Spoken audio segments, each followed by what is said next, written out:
اب میں آپ کو ایک حدیث سنانے چلا ہوں جس میں ایک عجیب نقشہ سامنے آتا ہے کہ یہ مہدی جب ظاہر ہوں گے تو کس طور سے ظاہر ہوں گے، ان کے ظہور کی کیفیت کیا ہوگی، کیف یظہر۔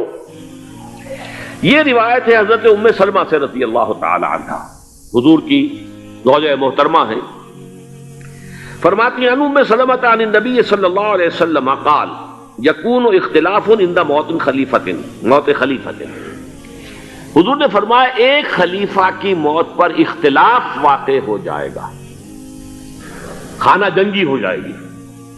فَيَخْرُجُ رَجُلٌ مِّنْ أَهْلِ الْمَدِينَةِ هَارِبًا إِلَى مَكَّةَ، پھر مدینے کے لوگوں میں سے ایک شخص نکلے گا، بھاگے گا اور جا کر پناہ لے گا اور چھپ جائے گا مکے میں۔ فَيَأْتِيهِ نَاسٌ مِّنْ أَهْلِ مَكَّةِ، پھر اس کے پاس آئیں گے اہل مکہ، مکہ کے لوگ، فَيُخْرِجُونَهُ، اور اسے نکالیں گے، جہاں وہ چھپے ہوئے ہوں گے وہاں سے نکالیں گے۔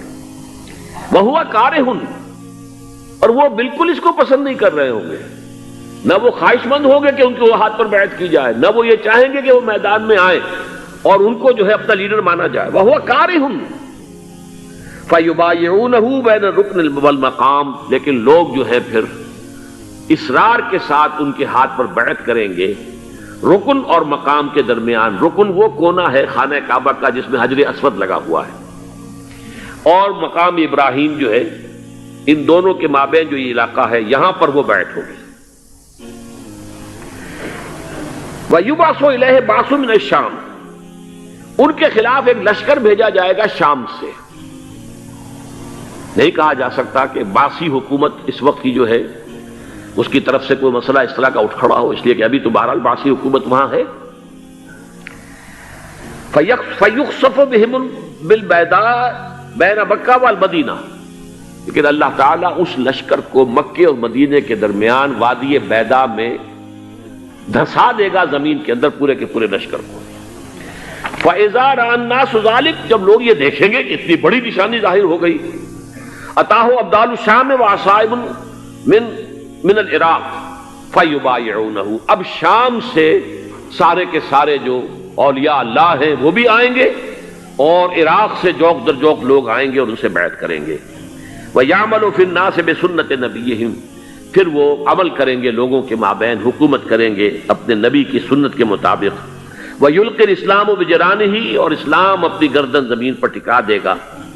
وَالْأَرْض فِي الْأَرْض، زمین میں۔ فَيَلْبَسُ 7 سنین، پھر وہ 70 برس تک حکمران رہیں گے، 7 برس تک حکمران رہیں گے۔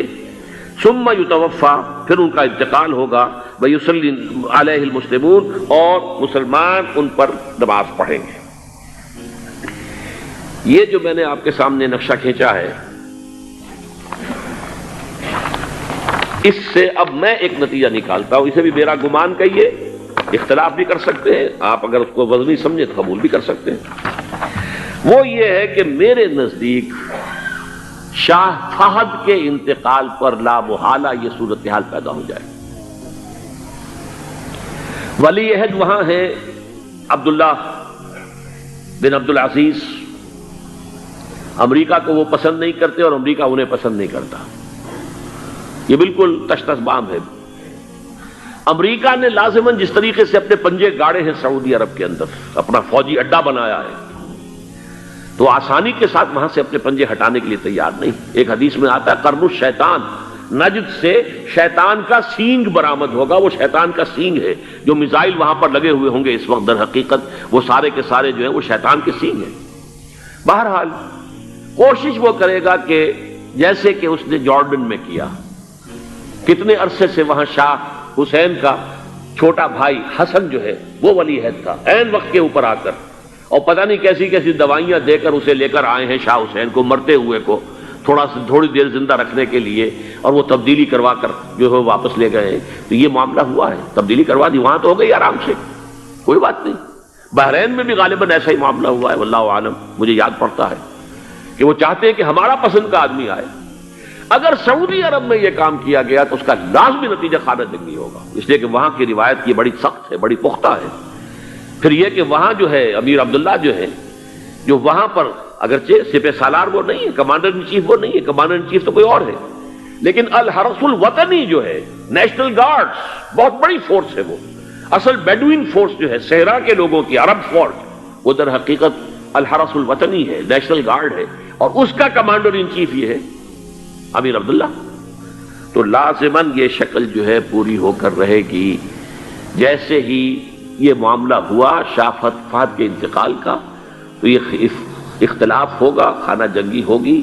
پھر کوئی اللہ کا بندہ جو ہوگا، میرے نزدیک، میں آج سے کوئی 6-7 سال پہلے سالانہ اجتماع تھا تنظیم اسلامی کا راولپنڈی میں، میں نے اس وقت وہاں کہا تھا، اس سے ذرا اخبارات میں بھی کچھ وہ کنٹروورسی آئی تھی کہ میرے نزدیک امام مہدی پیدا ہو چکے ہیں، ان کے ظہور کا وقت قریب ہے. اور اس کی تھوڑی سی بعد میں مجھے معلوم ہوا کہ جین ڈکسن غالباً نام ہے امریکن اس کا، جس نے یہ پیشن کوئی خبر دی تھی کہ 1962 میں عالم عرب میں ایک بچہ پیدا ہوا ہے کہ جو وہاں کا نقشہ بدل کر رکھ دے گا. یہ جین ڈکسن کی غالباً پیشن گوئی ہے. بہرحال مجھے اس کی پیشن گوئی سے کوئی دلچسپی نہیں ہے. میں تو جو احوال دیکھ رہا ہوں، یعنی اسرائیل کا قائم ہو جانا، اور اس کے بعد اب یروشلم کا مسلمانوں کے ہاتھوں سے نکل جانا، اور اب گویا کہ وہ الملحمۃ العظمیٰ جو ہے تلی کھڑی ہے، کسی بھی وقت جو ہے یہ جو ہے وہ لاوا پھٹ سکتا ہے، آتش فشاں پھٹ سکتا ہے. تو یہ تمام حالات ایسے ہیں کہ جن کی وجہ سے میں سمجھتا ہوں کہ ایک تو جو قرآن مجید کے اشارات میں نے آپ کو بتائے، 14 صدیاں، 14 دن میں چاند کا پورا ہونا، والقمر اذا اتسق، 14 دن میں 14ویں کا چاند. اسی طرح اب یہ 14 صدیوں کے بعد یہ صدی جو 15ویں صدی ہے، یہ در حقیقت ظہور امام مہدی کی صدی ہے.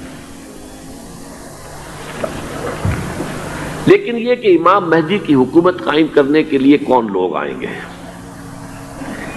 عرب جو ہیں وہ اندر سے کھوکھلے ہو چکے ہیں. عیاشی نے، دولت نے، پیسے نے، دولت، پیسہ، عیاشی، اس کی وجہ سے کھوکھلے ہو چکے ہیں. یہاں میں آپ کو 2 حدیثیں سنانا چاہتا ہوں.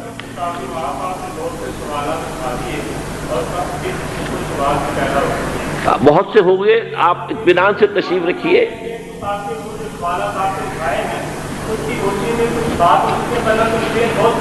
بہت ہوگی، بات ہوگی، آپ اس طرح صبر سے سن لیجئے. میں اب تقریباً اپنی گفتگو کے اختتام تک پہنچ رہا ہوں. سنن ابن ماجہ کی روایت ہے حضرت ابو ہریرہ سے رضی اللہ تعالی عنہ، قال قال رسول اللہ صلی اللہ علیہ وسلم اذا وقعت الملاحم بعث اللہ بعثا من الموالی هم اکرم العرب فرسا واجودہ سلاحا یوید اللہ بہم الدین.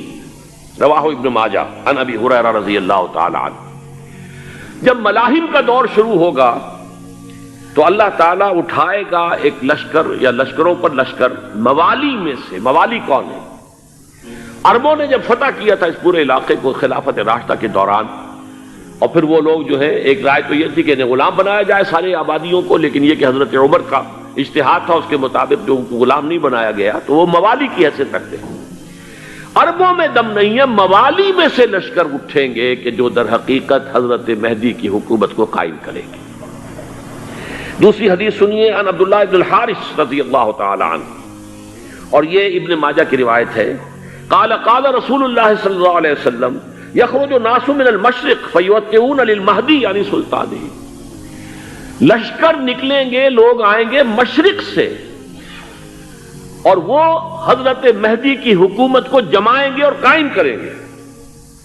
اب ذرا نوٹ کیجئے کہ جزیرہ نما عرب کے مشرق میں کون سے ملک ہیں؟ 3: ایران، افغانستان، پاکستان. یہ 3 سالڈ مسلم ممالک، مسلم آبادی اکثریت. ویسے تو یہ کہ آگے ہندوستان میں 20 کروڑ مسلمان ہیں، لیکن وہ 20 کروڑ جو ہے وہ تو 80 کروڑ کے اندر تحلیل ہو جاتے ہیں غیر مسلموں میں. لیکن یہاں جو معاملہ ہے یہ غالب اکثریت کے. ان میں سے ایران کا معاملہ جہاں تک ہے، نمبر 1 یہ کہ وہ شیعہ عقائد کے حصار میں بند ہے، اس سے ادھر ادھر ہونا اس کے لیے ممکن نہیں. حدیث میں یہ بھی آتا کہ اصفہان سے 70,000 یہودی دجال کا ساتھ دیں گے. لیکن بہرحال خراسان ایک صوبہ ہے افغانستان کا اس وقت بھی شمال مشرقی کونے میں، مجھے امید ہے وہاں سے خیر کی، کیونکہ خراسان کا لفظ وہاں پہ شامل ہے. اور حضور کی حدیث میں بعد میں آپ کو سناؤں گا کہ خراسان سے فوجیں چلیں گی جو یروشلم کو دوبارہ حاصل کریں گی، فتح کریں گی. جیسے پہلے یروشلم کھویا عربوں نے تھا، دوبارہ حاصل کیا تھا کرد نے، کرد خون صلاح الدین ایوبی رحمت اللہ علیہ.